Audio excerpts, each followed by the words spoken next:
What's going on, guys? The news is dropped, and it looks like Hendrick will not appeal the number 48's disqualification yesterday at the Roval.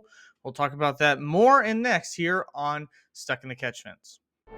What's going on?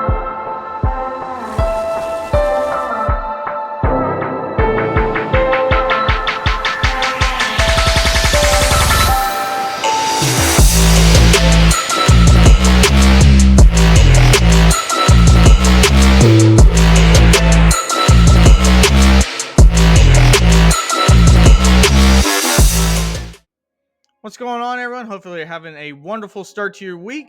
It could probably be better almost in any circumstance than the beginning of the week for Alex Bowman.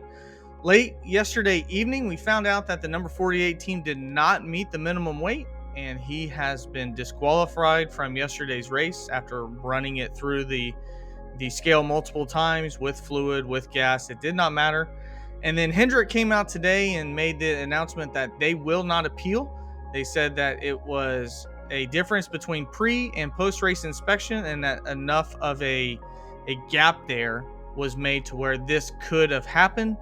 And they just found out that there was no way that they could further go on with the appeal process, knowing that they would probably lose. They did say it's unintentional, which believe that for what you will. Seems like every single year we find out Hendrick Motorsports has committed some type of violation. This time they decide not to appeal. So this video is really kind of directed towards Alex Bowman and the finish of the season that he's had, the weird season that he's had.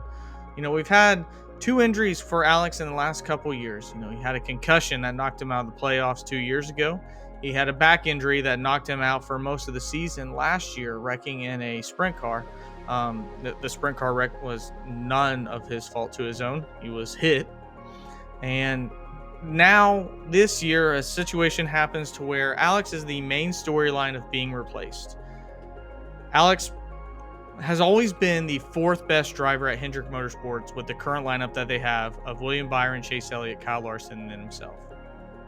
I think what's happened with Alex is that he's been compared a lot to those 3, and he also doesn't have the pedigree as those other drivers.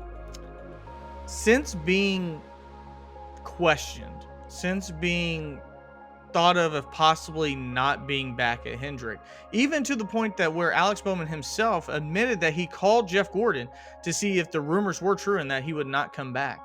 I want to give Alex probably the best round of applause that I could possibly give a guy for what I've given him over his career. I view Alex as somebody that was, in my opinion, handpicked by Dale Earnhardt Jr. to take over his ride when there were a lot more qualified drivers, a lot better talented drivers. But Alex has done a solid job. Has he put himself in a situation to lead Hendrick? No, nowhere close. Has he put himself in a situation to compete for wins regularly? No, nowhere close. I mean, honestly, a lot of the times we feel like he backs into wins. The most impressive win that he may have had in his entire career was this year at the Chicago Street Race, where he fended off a Tyler Reddick, where Tyler Reddick was the one that had to make the mistake, and Alex Bowman just had to drive clean, and he did that. Since those rumors came out, I think we've seen one of the best stretches of Alex Bowman's career, and doing so at the bottom of the list of drivers every single week, playoff drivers, to just continuously finding a way. Him and his crew chief continuously finding a way. You know, there's 3 teams that found a way to get all their drivers in. One of those teams had 3 cars. Joey Logano, Ryan Blaney, and Austin Cindric. The entire Penske team made it. Okay, that's a very top-heavy lineup right now when it comes with Ryan Blaney.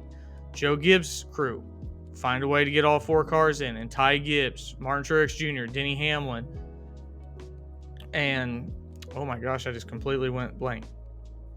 Martin Truex, Ty Gibbs, Denny Hamlin, Christopher Bell, the one that is probably going to make the championship 4 again. Sorry. It found a way to do it, and they've already had half their squad knocked out. Just in the first round, Denny Hamlin almost became the other one knocked out. And then you got Hendrick. where it looked like they comfortably were going to get all 4 in to the round of 8. First time that would have ever happened. And then this situation happens. But, Alex Bowman right now has the second most top 10s in the season. He could tie that with 16 if he was able to do so here in the final 4 races, but has just been really, really solid here lately. Actually, ever since the biggest, I don't know, want to say pressure that he's ever had in his career, but most certainly enough to get everybody else's attention, to even get Alex's attention. What sucks for Alex is that none of this is on his own doing. It's not like he made the car underweight. He drove exactly what he had to do to advance to the next round. And honestly, the next round sets up for Hendrick Motorsports probably better than any of the other rounds. Alex Bowman has won before at Martinsville, especially late in the season. He could have got himself into the Final Four by putting himself in a position to win at Martinsville, a track that Hendrick's been really, really good at lately. I think at Las Vegas, he could be competitive enough at Las Vegas to see himself either near the winner's circle or in a position not to screw up. Homestead, to me, is not really one of his better tracks, but all he has to do is have a solid finish. He could points himself in, having a good points day that day.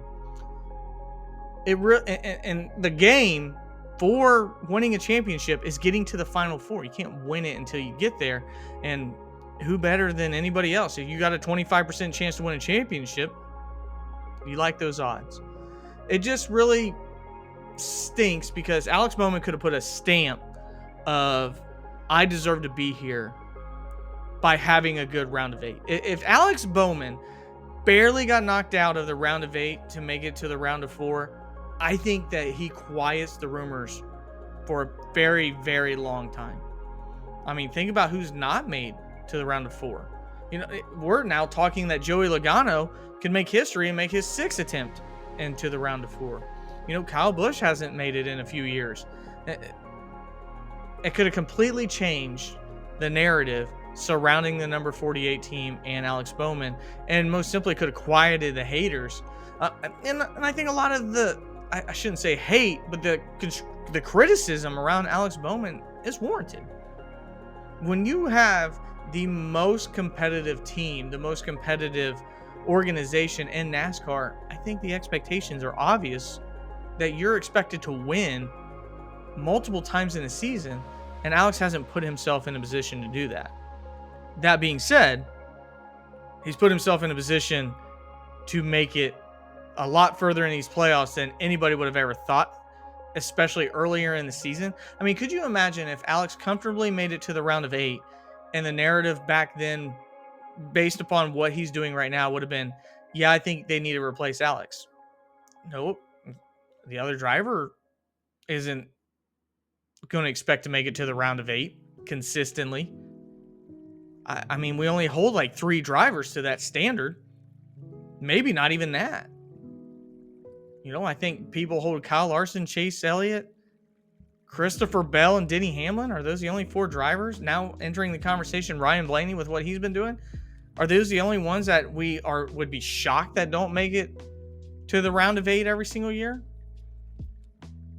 Alex Bowman had an opportunity to do that, and unfortunately, not from his own doing, will not have that ability. Will not have that opportunity to say, I'm one of the best drivers in this sport. I'm one of the 8 best drivers in this sport, and I have a realistic chance to make it in Championship 4.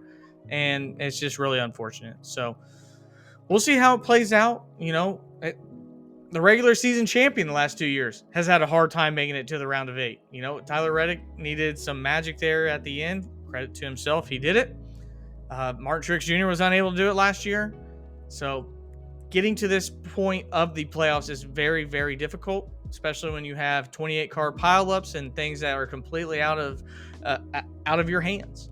So I just want to give credit to where credit's due. It really sucks for Alex Bowman to be put in this position, and I really, really wish he would have had an opportunity to cement himself as somebody deservedly being part of Hendrick Motorsports. And that has just been wiped away. It kind of reminds me a lot of the Denny Hamlin situation, to where a lot of Denny Hamlin's struggles here in the playoffs when it comes to pointing across aren't his fault because of something that was completely out of his realm happening with TRD.